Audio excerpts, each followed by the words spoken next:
Oke, halo guys. Jadi di sini aku mau sharing dikit terkait string builder yang ada di Go dan bagaimana sih cara kita menggabungkan string secara efisien. Sebelum aku jelasin cara kita menggunakan string builder, di sini aku bakal jelasin beberapa cara terlebih dahulu bagaimana cara kita menggabungkan string yang ada di Golang secara umum.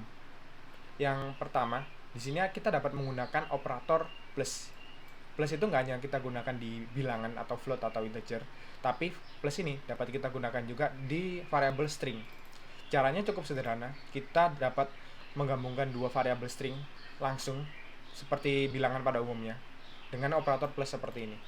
Dan ini juga bisa kita stack.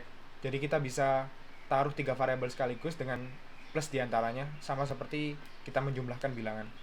Tapi kekurangannya dalam kita menggunakan cara ini, itu Go setiap kali melakukan plus, dia akan mengalokasikan memori sementara secara berulang. Maksudnya gimana? Jadi saat kita menggabungkan string 1 dan string 2, itu Go akan melakukan alokasi memori secara sementara pada string hasil gabungan string 1 dan string 2. Oke, selesai alokasi memori pertama selesai, dan string yang dihasilkan dari alokasi memori pertama tersebut itu akan dijumlahkan kembali dengan string 3 dan akan terjadi alokasi memori baru. Dan hal tersebut sangat tidak efisien karena Go akan melakukan alokasi memori secara berulang sebanyak jumlah string yang dijumlahkan. Namun ini cara yang paling mudah dilakukan apabila kita perlu menggabungkan string hanya dua string gitu misal. Cara ini menurutku sudah cukup. Kita lanjut ke cara kedua, yaitu menggunakan package format, terutama sprintf ini. Jadi package format itu apa? Package format itu gampangnya ya package cara kita formatting string itu bisa kayak kita melakukan println dan lain-lain. Tapi di package format ini itu kita juga disediakan sebuah metode atau fungsi untuk kita menggabungkan string. Contohnya di sini ada sprintf. Sprintf ini apa? Jadi sprintf ini tuh menerima argumen berupa template stringnya dan string-string argumennya. Misal di sini %s, %s di sini ini nanti akan diisi oleh string 1. Lalu %s2 ini akan diisi oleh string 2 dan seterusnya. Jadi itu kegunaan dari sprintf. Tapi kekurangannya sprintf di sini itu sama seperti sebelumnya. Go akan melakukan alokasi memori baru terhadap hasil string sprintf. Dan juga karena sprintf sendiri itu menggunakan pencocokan pola seperti ini %s ini. Jadi akan ada proses tambahan di mana Go itu akan melakukan pengecekan terhadap pola-pola tersebut, lalu akan menggabungkan string sesuai dengan urutan pola yang sudah disediakan. Jadi nggak efisiennya sprintf itu di sana. Dan menurutku sprintf ini sebenarnya cocok apabila kita ingin menggabungkan string dengan beberapa tipe data berbeda, karena kan dalam package format ini sendiri kan disediakan beberapa format ya, nggak hanya string aja. Misal di sini kita bisa gunakan %d. %d ini untuk kita dapat menginputkan di sini sebagai variabel integer, itu bisa menggunakan %d. Dan apabila tipe datanya beragam, itu kita bisa menggunakan sprintf. Kita lanjut ke metode ketiga, yaitu ada menggunakan string join. String join ini apa? Gampangnya string join ini adalah menggabungkan string tapi inputnya berupa array. Untuk menggunakan string join, kita menggunakan fungsi join yang ada di package string. Dan kita inputkan array-nya pada argumen pertama dan separatornya itu pada input kedua.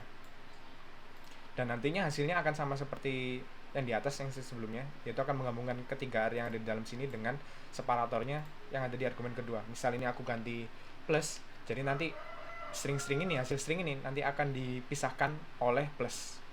Seperti itu. Tapi kekurangannya apa untuk string join ini? Sebenarnya secara internal, string join ini itu sudah menggunakan string builder.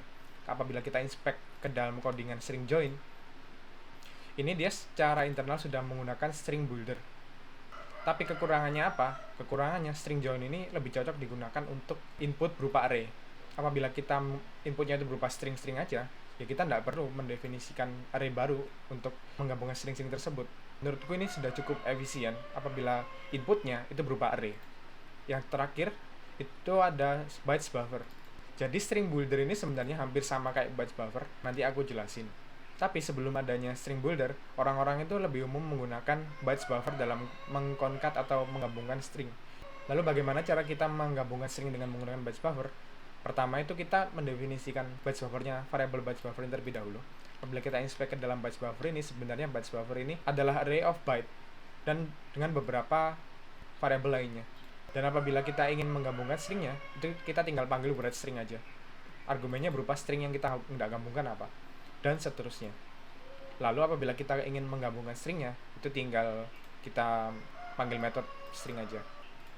Lalu nggak efisiennya di mana? Nggak efisiennya itu ada di method string ini. Proses mengonversi array of byte tadi ke dalam bentuk string itu dapat kita lakukan dengan memanggil method string.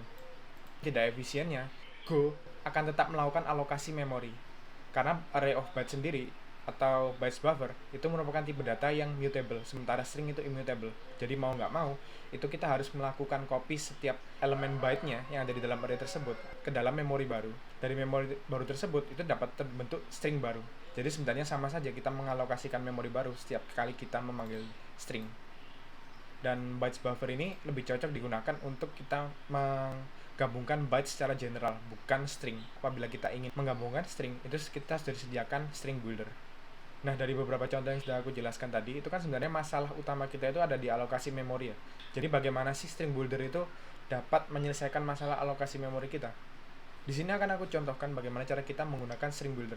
Di sini sudah aku definisikan fungsi bernama builder dengan return berupa string. Dan cara kita menggunakan string builder yang pertama, itu kita perlu mendeklarasikan variabel string builder ini terlebih dahulu. Di sini aku beri nama sb dengan tipe data string.builder. Seperti ini. Lalu bagaimana cara kita menggunakannya? Cara menggunakannya itu kita cukup panggil method bernama writeString. Dan kita inputkan stringnya. Tadi string 1, dan aku kopas lainnya, string 2 dan string 3. Lalu apabila kita ingin mengkonversikannya menjadi string, itu kita tinggal panggil method string seperti ini. Secara sintaks dia sama seperti bytes buffer karena memang terinspirasi dari bytes buffer. Tapi secara internal dia berbeda. Ini ada di internal dari string buildernya. String builder ini sebenarnya merupakan struct.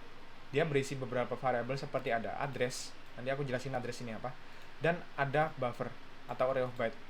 Fokus utama kita ada di array of byte ini. Proses konversi array of byte ini menjadi string itu terjadi waktu kita memanggil method string. Yang berbeda dari bytes buffer adalah bytes buffer itu dia mengalokasikan memori baru untuk menampung string hasil konversi array of byte menjadi string. Sementara bytes buffer itu enggak. Bytes buffer mereuse variabel ini, array of byte ini, yang kemudian dia tambahkan length dari byte buffer saat itu. Jadi contohnya seperti ini. Ini aku sudah sediakan contoh sederhana mengenai case tersebut. Misal aku definisikan string builder bernama B, dan aku write string hello world di sana, dan aku konversikan itu menjadi string. Dan outputnya ini kan hello world seperti ini. Lalu aku write string lagi A, dan aku konversikan dia menjadi string. Outputnya kan akan seperti ini. Dan kedua string ini itu menunjuk ke memori yang sama. Katakanlah ini hello world ini dengan hello world A yang ini sampai sini hello world ini dia merupakan memori atau buffer yang sama istilahnya. Jadi nggak ada namanya alokasi memori secara berulang pada saat kita menggunakan string builder. Hal lain yang bisa aku jelaskan dari string builder ini ada di variabel bernama address. Variabel bernama address ini memiliki tipe data berupa pointer to builder. Jadi dia menunjuk dirinya sendiri. Kenapa begitu? Jadi address ini dibutuhkan untuk mendeteksi adanya copy value. Copy value itu seperti kita melakukan passing ke fungsi lain. Misal ada variabel A, kita pass ke fungsi lain variabelnya tersebut, maka Go akan melakukan copy terhadap variabel A tersebut dan akan dikirimkan ke fungsi yang membutuhkan. Jadi secara umum Go itu melakukan pass by value, bukan pass by reference.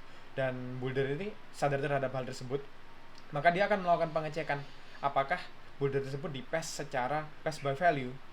Ini tuh dapat kita lihat di fungsi copy check ini. Apabila addressnya itu nil atau belum diisi, maka dia akan diisi oleh receiver ini, sehingga dia menunjuk ke dirinya sendiri. Tapi kalau misal katakanlah address ini berbeda atau pointer tersebut berbeda dari receivernya, itu akan terjadi yang namanya panic atau runtime error. Jadi pengecekannya itu ada di sini. Kalau misal receivernya itu merupakan receiver yang berbeda atau dia udah di pass ke fungsi lain, builder itu akan mengeluarkan error panic. Jadi kenapa hal tersebut penting? Karena builder itu ingin memastikan tidak adanya race condition.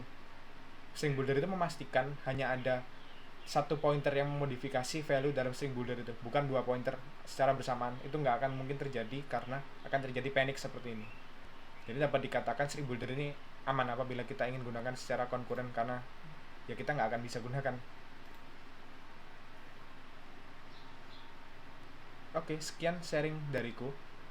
Jadi kalau bisa aku simpulkan, string builder itu cocok banget digunakan apabila kita ingin menggabungkan string secara incremental. Misal misal kita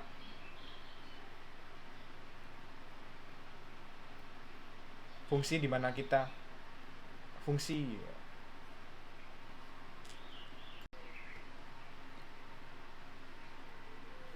Oke, mungkin sekian sharing dariku terkait. Oke, mungkin sekian Oke, mungkin sekian sharing dariku terkait string builder. Jadi kalau bisa aku simpulin kenapa string builder ini cukup efisien, yaitu tadi karena string builder ini nggak melakukan alokasi memori secara berulang, melainkan dia mereuse array of byte yang sudah ada, dan kita bisa gunakan itu ke banyak string, namun string tersebut tetap menunjuk ke memori yang sama. Dan string builder ini cocok banget digunakan kalau teman-teman itu menggabungkan string secara incremental dan stringnya tersebut sangat panjang dan berulang. Sekian, semoga bermanfaat. Kalau ada apa-apa, kalau ada kritik saran tuh boleh disampaikan banget di kolom komentar. Dan thank you.